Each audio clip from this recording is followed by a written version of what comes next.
तो चलिए आज की इस वीडियो में आपको हम बताने वाले हैं कक्षा 12 गणित का बहुत ही इंपॉर्टेंट क्वेश्चन जो कि 2 नंबर के हैं। और आज की इस वीडियो में आपको हम 8 सवाल बताएंगे, यानी कि 2 और 16 नंबर आज की इस वीडियो में आपका कंफर्म हो जाएगा। तो वीडियो को शुरू से लेकर अंत तक देखिएगा। और भी इंपॉर्टेंट क्वेश्चन के लिए आपको हम डिस्क्रिप्शन में लिंक दे देंगे, जहां पर जाकर आप लाइन बाय लाइन सारे वीडियो को देख सकते हैं। और बहुत सारे बच्चों का कमेंट था कि 2 नंबर वाले क्वेश्चन कराइए, तो आज की इस वीडियो में 2 नंबर वाले जितने भी बोर्ड एग्जाम में आने के चांसेस हैं, यानी कि 8 सवाल बताने वाले हैं। और बोर्ड एग्जाम में हर बार 8 सवाल 2-2 नंबर की आती है। तो यहां पर देखिए 2 नंबर वाली सवाल को कैसे करना है और कौन कौन सी आएगी, आज की इस वीडियो में हम बात करने वाले हैं। जैसे कि पहली सवाल आपके सामने दिया गया है, दर्शाइए कि बिंदु ए 2,3,-4 है, बी जो है 1-2 3 और सी जो है 3,8-11 है। और ये बोला है कि इसमें दर्शाइए कि ये संरेख हैं। तो संरेख के लिए हम इसको सॉल्व करेंगे।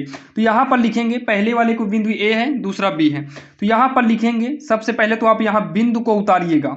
बिंदु ए कितना है 2,3,-4 और बी कितना है 1-2 3 और सी कितना है देखिए 3,8,-11 है। अब उसके बाद ए और बी को मिलाने वाले पहले हम दिक् अनुपात निकालेंगे। कैसे निकालना है देखिए, तो ए और बी को मिलाने वाले दिक् अनुपात निकालेंगे। ध्यान दीजिएगा, दिक् अनुपात कैसे निकालना है, आपको पहले वाले में से पहला वाला घटा देना है। तो 2 - 1, फिर माइनस यानी कि दूसरे वाले में दूसरा घटाएंगे, तो 3 में से घटाएंगे कितना -2। उसके बाद -4 में से घटा देंगे कितना 3। कितना आएगा चेक करते हैं, 1 आएगा, 3 + 2 हो जाएगा, ये -7 आएगा। कितना आएगा -7।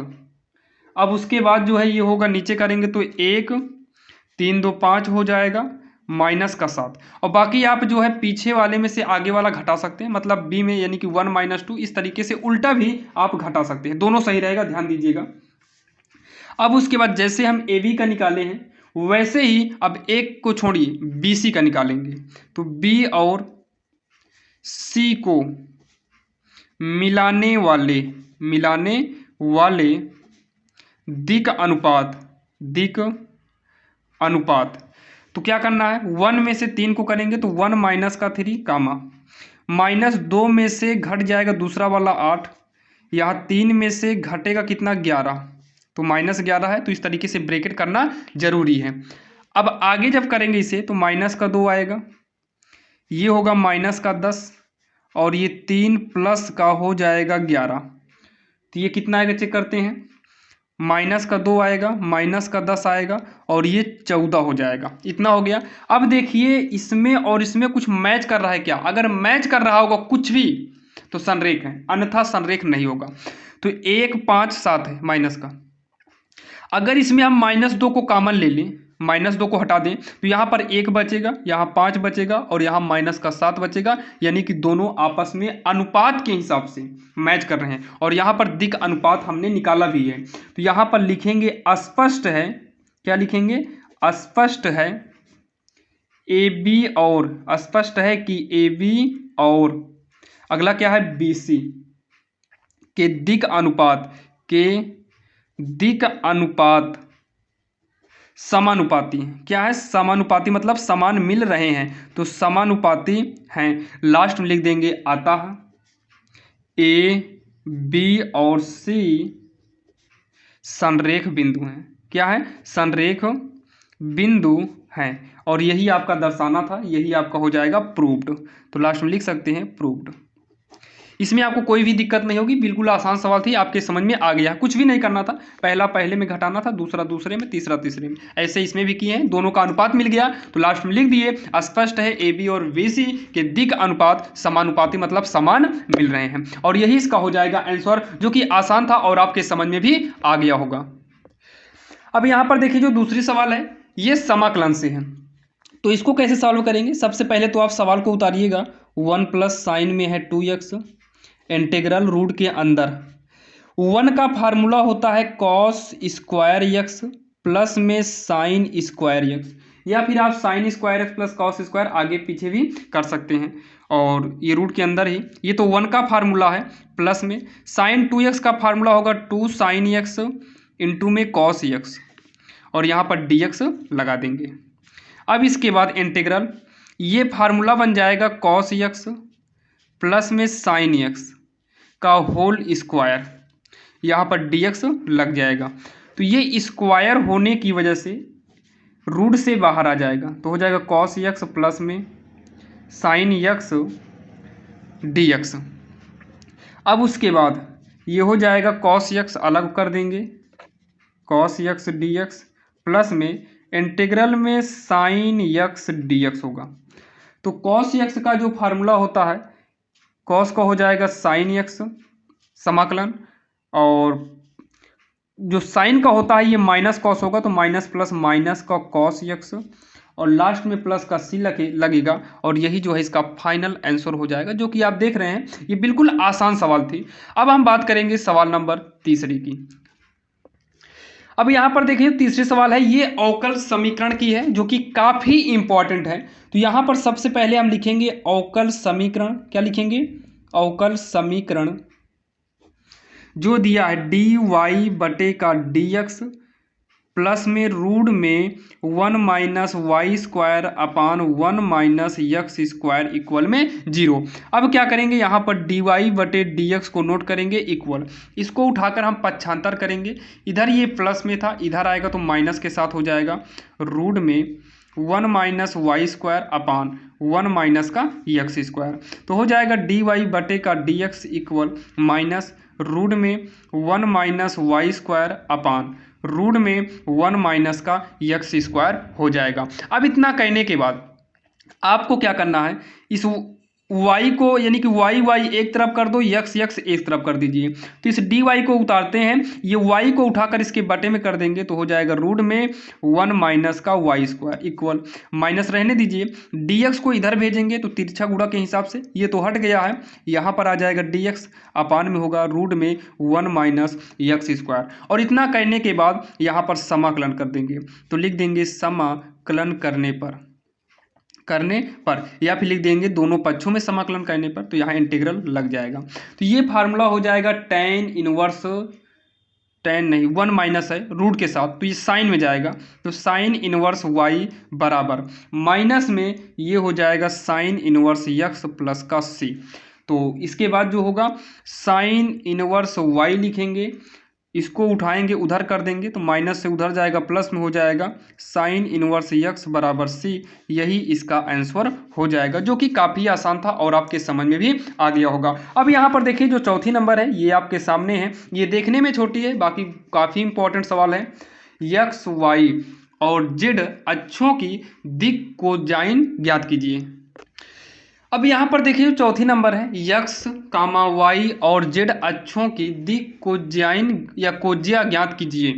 तो दिक कोज्या निकालने के लिए जो है सबसे पहले आप x अक्ष के लिए निकालिए, फिर y अक्ष के लिए निकालिए, फिर z अक्ष के लिए। तो पहले हम x अक्ष का निकालते हैं। x अक्ष के लिए, x अक्ष के लिए जब कोई भी चीज़ x अक्ष पर रहेगा तो x पर रहेगा तो वो 0 रहेगा, तो x के लिए अल्फा, y के लिए बीटा और z के लिए गामा कर देते हैं। तो x अक्ष पर है तो ये 0 डिग्री दिखाएगा, और बीटा के लिए फिर 90 दिखाएगा, और गामा के लिए भी कितना दिखाएगा 90 दिखाएगा। x अक्ष है तो अल्फा 0, अगर y होता तो बीटा 0 करते, और z होता तो लास्ट वाला 0 करते, और बाकी सब 90 हो जाता। अब उसके बाद यहाँ पर फार्मूला होता है कॉस अल्फा, तो कॉस अल्फा यानी कि अल्फा के स्थान पे 0 करेंगे तो कॉस 0 का मान 1 होता है। फिर यहाँ पर कॉस बीटा करेंगे तो बीटा के स्थान पर यानी कि बीटा कितना है ये देखिए 90 है, तो 90 का मान 1 होगा, कॉस 90 का मान। कॉस गामा करेंगे तो कॉस गामा के स्थान पे कितना है 90 है, बराबर में कॉस 90 का मान 1 हो जाएगा। तो यहाँ पर लिख देंगे x अक्ष की दिक कोज्याएं, पहला क्या आया है देखिए 1, नहीं कॉस 0 का मान 1 हो, कॉस 90 का 0 ये भी 0 होगा, कॉस 90 का मान 0, कॉस 90 का मान 0, तो 1 कामा 0 होगा। अब उसके बाद y अक्ष का निकालेंगे, y अक्ष की दिक कोज्याएं तो यक्स था तो यक्स वाला एक है, बाकी सब जीरो। तो वाई है तो वाई वाला जीरो कर दो, एक कर दो, बाकी सब जीरो कर दो। जब यक्स अक्ष पर दिक् कोज्या निकाले तो केवल यक्स वाला एक हुआ था। सेम ऐसे वाई वाला करेंगे तो केवल वाई वाला एक होगा, बाकी सब जीरो होगा। ऐसे ही जेड अक्ष का निकालेंगे तो जेड अक्ष की दिक् कोज्याएं, ये हो जाएगा आपका जेड वाला एक करिए, जीरो जीरो, जेड वाला क्या कर दो एक, और यही इसका आंसर हो जाएगा, जो कि आसान था और आपके समझ में भी आ गया होगा। तो चलिए देर नहीं करते हैं और देखते हैं सवाल नंबर 5वीं, जो कि बोर्ड एग्जाम के लिए काफ़ी इंपॉर्टेंट है। अगर हम 5वीं नंबर की बात करें तो ये चैप्टर 1 से लिया गया है, और चैप्टर 1 से जो है निरंतर वर्धमान और निरंतर ह्रासमान, इससे संबंधित तो हर बार क्वेश्चन पूछे जाते हैं। तो आप इसको जरूर देखिए। ये क्या करना है, ध्यान से देखिए, ये अंतराल ज्ञात करना है, इसमें आपको अंतराल बताना है। तो सबसे पहले जो आपको फलन एफ एक्स दिया है, एफ एक्स जो दिया है लिखिए यक्स स्क्वायर माइनस का 4x प्लस का 6। अब यहाँ पर आप इसका क्या करिए जानते हैं, औकलन कर दीजिए। तो औकलन करेंगे तो यहाँ डैश लग जाएगा, तो यक्स स्क्वायर का औकलन कितना होगा 2x माइनस 4x का औकलन कितना हो जाएगा 4 हो जाएगा। अच्छा इसमें 2 कॉमन हो रहा है तो ले लीजिए, यक्स माइनस का 2 बचेगा। अब इतना करके छोड़ दीजिए, नंबर ए डालिए, नंबर ए डालते हैं। ये बोला है निरंतर वर्धमान है, तो वर्धमान के लिए हमेशा याद रखिएगा, मान लेते हैं वर्धमान के लिए हमेशा याद रखिएगा ये जो औकलन आया है ये बड़ा होगा 0 से, किसके लिए, निरंतर वर्धमान के लिए। और ह्रासमान, ह्रास का मतलब कम, तो कम के लिए आप उल्टा एरो करिएगा, यानी कि 0 को बड़ा करिएगा और जो फलन रहेगा वो 0 से भी कम रहेगा, यानी कि ह्रास रहेगा। और वर्धमान का मतलब ज़्यादा रहेगा तो 0 से ज़्यादा कर दीजिए। अब यहाँ पर यही वाला उतारेंगे 2 यक्स माइनस 2 0, तो यक्स माइनस 2 हो जाएगा, 2 को पक्षांतर करेंगे तो 0 की तरफ आकर 0 हो जाएगा। तो यक्स ये ग्रेटर देन -2 को उठाकर इधर करेंगे 2 होगा, तो यक्स ग्रेटर देन 2 हो गया। अब यहाँ पर इससे पता चल रहा है, यहाँ से अब इसका हम बिंदु देंगे, बिंदु क्या देंगे, यक्स का मान, ये क्या दिखा रहा है कि यक्स बड़ा है, यक्स बड़ा है 2 से, यानी कि यक्स बड़ा है 2 से तो यक्स का मान बड़ा होगा 2 से, तो यक्स का मान जो है 2 से बड़ा होगा। तो यहाँ पर लिखेंगे 2 से बड़ा होने का मतलब है ये 2 से लेकर बड़ा का मतलब 3 4 5 6 7 अनंत तक जा सकता है, यानी कि 2 से लेकर इसका अंतराल अनंत तक हो सकता है। और यहाँ पर लिख देंगे में यफ निरंतर वर्धमान है, निरंतर वर्धमान है। अब उसके बाद दूसरा क्या दिया, बी नंबर, बी में भी वही लिखेंगे, माना ह्रासमान दिया है तो यफ डैश यक्स जो है ह्रासमान का मतलब कम होगा, देखिए 0, जिधर मुंह खुला रहेगा वही वाला बड़ा माना जाएगा और जिधर बंद रहेगा वो छोटा, तो ये छोटा है यानी कि 0 से कम है। तो यही उतारिए, कितना है 2 यक्स माइनस 2 है 0, तो यक्स माइनस 2 और 0 इधर आ जाएगा, तो यक्स लेस देन 2 हो जाएगा। अब यहाँ पर यक्स का मान 2 से कम है, यानी कि 2 बड़ा है, 2 से कम आएगा यक्स का मान, तो 2 से कम आने का मतलब है कि ये अनंत से लेकर 2 ही तक आएगा, माइनस अनंत से लेकर 2 तक आ सकता है, 2 से बड़ा नहीं हो सकता है। तो यहाँ पर इसके बाद लिख देंगे में यफ निरंतर ह्रासमान है, क्या है, ह्रासमान है, यह होगा, और यही हो जाएगा इसका आंसर। एक ये आंसर हो गया और दूसरा ये आंसर हो गया, जो कि काफ़ी आसान था, आपके समझ में भी आ गया होगा। अगर कोई भी डाउट है तो आप कमेंट बॉक्स में कमेंट जरूर करिए। अब यहाँ पर देखते हैं हम प्रायिकता की सवाल, और प्रायिकता की सवाल बोर्ड में ना आए ऐसा हो ही नहीं सकता। अब यहाँ पर देखिए ये बोला है, क्या बोला है, यदि PA बराबर 1/3 तथा PB बराबर 1/2 और PA यूनियन B बराबर 2/3 हो तो क्या ये घटनाएं स्वतंत्र होंगी या नहीं होंगी। तो चलिए पहले हम देखते हैं, हमें दिया है PA बराबर 1/3 और PB कितना दिया है 1/2 दिया है, PA यूनियन B कितना है 2/3 दिया है, इसमें से एक बचा है PA इंटरसेक्शन B, बराबर नहीं पता है तो क्वेश्चन मार्क करिए। इसका सूत्र आता है PA इंटरसेक्शन B बराबर PA प्लस में PB माइनस का PA यूनियन B, ये फार्मूला होता है। तो PA कितना है 1/3, PB कितना है तो 1/2, यहाँ पर देख सकते हैं, माइनस PA यूनियन B कितना है 2/3 है, तीनों में लासा लेंगे तो 6 आएगा, 3 दूनी 6, तो 2 इक्का नम 2 होगा, 2 तिहाई 6 3 आया, अंश में गुणा करेंगे 3 इक्का नम 3 होगा, माइनस 3 दूनी 6 2 बार में 2 दूनी 4 हो जाएगा, तो 3 2 5 माइनस 4/6 होगा, ये आ जाएगा 1/6। ये बोला है घटना स्वतंत्र है कि नहीं, इसको चेक करने के लिए आप पुनः पी ए इंटरसेक्शन बी बराबर पी ए गुणे में पी बी वाला फार्मूला यूज करना होगा। तो पी ए इंटरसेक्शन बी कितना, तो ये अभी निकाले हम 1/6, पी ए कितना है 1/3 गुणे में पी बी कितना है तो 1/2, तो 1/6 बराबर 1 इकन्नम 1 हुआ, 3 दूनी 6, दोनों बराबर आ गया, इसका मतलब घटनाएं स्वतंत्र हैं। तो लास्ट में लिख देंगे अतः ए तथा बी घटना स्वतंत्र है, घटना स्वतंत्र है। ये इसका हो गया आंसर, जो कि ये प्रायिकता की सवाल थी, काफ़ी आसान था। आपका 2 नंबर तो बन जाएगा, और अगर अंक को बदल देगा तो आप गुणा भी अंक के हिसाब से करिएगा, बाकी कोई दिक्कत नहीं, ये बोर्ड एग्जाम में तो कन्फर्म पूछी जाएगी। तो चलिए देखते हैं सवाल नंबर 7वीं। अब यहाँ पर देखिए जो 7वीं नंबर है अवकल समीकरण की सवाल है। ध्यान दीजिए, हमने सभी मॉडल की सवाल लिया, हर चैप्टर से हम सवाल लिए हैं जहाँ तक अनुमानित है, 8 सवाल लिए हैं, सब अलग अलग चैप्टर से हैं, और बोर्ड एग्जाम के लिए काफ़ी इंपॉर्टेंट है। आप रूल को सीख लीजिएगा, 100% बोर्ड में आएगा, कोई इसमें दो राय नहीं है कि आएगा कि नहीं आएगा, 100% लिख कर दे रहे हैं आएगा, आप इसको पढ़ लीजिएगा बस। तो यहाँ पर देखिए कैसे करना है इसे। सबसे पहले जो अवकल समीकरण दिया आप उसे उतारिएगा, हमेशा आपको बता रहे हैं सबसे पहले जो समीकरण दिया उतारिए, पूरा नहीं, ये केवल जितना दिया हो। तो अवकल समीकरण dy बटे डी एक्स इक्वल ई की पावर 2x ई की पावर -y और प्लस में x² ई की पावर -y होगा। अब यहाँ पर क्या करना है, dy बटे डी एक्स, दोनों में e की पावर -y है, उतार लीजिए, तो e की पावर 2x प्लस में x², और इसको पक्षांतर करेंगे तो यहाँ पर बटे में आ जाएगा, या फिर आप पहले इसको dy बटे डी एक्स रहने दो, इसे माइनस में है, प्लस में करने के लिए बटे में भेज दो, तो e की पावर 2x प्लस में x², तिर्यक गुणा के हिसाब से इधर भेज दीजिए, तो e की पावर y dy बटे का dx e की पावर 2x प्लस में x²।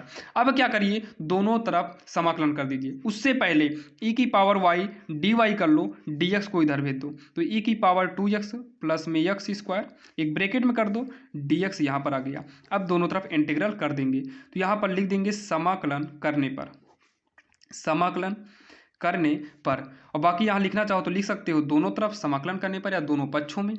तो e की पावर y का समाकलन करेंगे तो e की पावर y ही रहेगा, e की पावर y का क्या होगा, e की पावर y ही रहेगा, बराबर e की पावर 2x है, इसका समाकलन e की पावर 2x/2 हो जाएगा। x² का समाकलन करेंगे तो x³ पावर में 1 जुड़ेगा, x³ होगा, बटे में 3, और प्लस का यहाँ पर क्या लग जाएगा, c लग जाएगा, और ये आपका हो जाएगा आंसर। ये क्या हो जाएगा, आंसर हो जाएगा, जो कि काफ़ी आसान था और आपके समझ में भी आ गया होगा। अब यहाँ पर देखिए जो लास्ट यानी कि 8वीं सवाल है, ये आपके स्क्रीन के सामने है, जो कि ये भी काफ़ी इंपॉर्टेंट है और ये चैप्टर 1 से लिया गया है।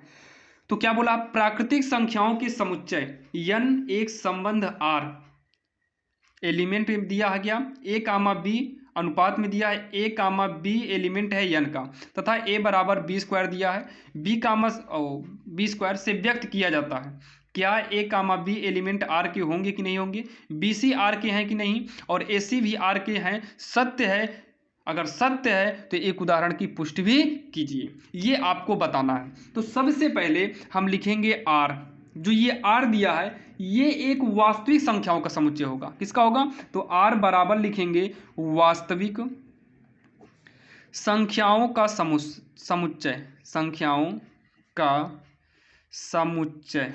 अब इसके बाद यहाँ पर लिखेंगे r बराबर जो हमें दिया है, तो r बराबर समुच्चय में दिया है a, b a < ये देखिए ना, दिया नहीं है ये, और ये इसके हिसाब से हम कर दिए हैं, इसके हिसाब से हम इतना कर दिए हैं। अब उसके बाद यहाँ चूकी लगा लेंगे। अब इसके बाद इतना कहने के बाद 1/2 या 1/4 से कम नहीं है, से कम नहीं है, से कम नहीं है, यानी कि ए बी का जो रेशियो है इसी हिसाब से है। आप देखिए एग्जैक्टली अंक नहीं बोला, हम अपने से कोई भी नंबर यूज कर रहे हैं। जैसे अगर हम a के स्थान पर 1/a लेंगे तो ये बोला है कि a लो तो b का स्क्वायर, यानी कि वो स्क्वायर में होना चाहिए, तो दूसरे का स्क्वायर में दिखा दिए, है कि नहीं, ए का स्क्वायर नहीं लगा, एक ही है, यहाँ स्क्वायर है, तो 1/2 अंक लिए तो इसका स्क्वायर कर दिया, यानी कि इससे कम नहीं है। अब इतना कहने के बाद ऐसे कंडीशन में आर स्वतुल्य नहीं है, ऐसे कंडीशन में आर आपका स्वतुल्य नहीं है। क्या लिखेंगे, आर स्वतुल्य नहीं है। इतना करने के बाद तुरंत आप लिखिएगा यदि A less than equal B square हो तो बी कामा ए स्क्वायर से कम या बराबर नहीं है, नहीं है। यानी कि जो बी है ये ए स्क्वायर से ज़्यादा का मतलब क्या है, ये ज़्यादा है, ये आपका कम है, इसका मतलब बी आपका ए से, यानी कि बी जो है ए स्क्वायर से कम नहीं होगा, ये ए स्क्वायर से कम नहीं होगा और बराबर भी नहीं होगा, बराबर भी नहीं है। ज़्यादा हो सकता है लेकिन बराबर नहीं होगा, या कम हो सकता है। अब इतना कहने के बाद मान लो यहाँ पर बोला है ना उदाहरण लो, मान लो एक जैसे ले लेते हैं, जैसे यहाँ पर 2 ले लेते हैं, तो यहाँ पर आपको 5 स्क्वायर लेते हैं, अपने से लिए 2 5, आप कोई दूसरा अंक ले लीजिए, कोई दिक्कत नहीं। तो अब यहाँ पर इसी का उल्टा कर दो, 5 को अगर हम पहले कर दें तो 2 स्क्वायर से कम नहीं है, से कम नहीं है। अब इतना कहने के बाद यहाँ पर लिखिएगा आर सममित सममित नहीं है। क्या लिखेंगे, आर सममित नहीं है। आपको इतना कर देना है, अगर और भी उदाहरण लेना होगा तो लिख लीजिएगा, यहाँ पर लिखना, माना ए बराबर 2 ले लेते हैं और बी बराबर -2 ले लेते हैं, सी बराबर क्या कहते हैं -1 ले लेते हैं। आप ऐसे कंडीशन में आप संक्रमण को करिएगा, लेकिन क्या बोला है ये, एक उदाहरण दीजिए, तो एक उदाहरण हमने ले लिया है, इसको हटाइए और नीचे जगह भी नहीं है, इसको हटाइए, यहीं तक आप कर दीजिए आंसर और ये हो जाएगा आपका आंसर। अगर कोई भी डाउट है तो आप कमेंट बॉक्स में कमेंट जरूर करिएगा। तो चलिए, आज की इस वीडियो में आपने देखा 8 नंबर हमने आपको बताया, जो कि 8 सवाल काफ़ी इजी थी, 8 नंबर तक आपको हमने सवाल बताया, तो सारी सवालें आपको इजी से इजी बताने की कोशिश किया है। अगर आपको और भी ऐसे इंपॉर्टेंट क्वेश्चन चाहिए तो आप डिस्क्रिप्शन में जाइए, वहाँ पर लिंक दे देंगे, या फिर हमारे चैनल को सब्सक्राइब कर लीजिए, ताकि हम जब भी वीडियो अपलोड करें वो सबसे पहले लेटेस्ट आपको मिले। तो चलिए, मिलते हैं किसी अन्य वीडियो में, तब तक के लिए जय हिंद।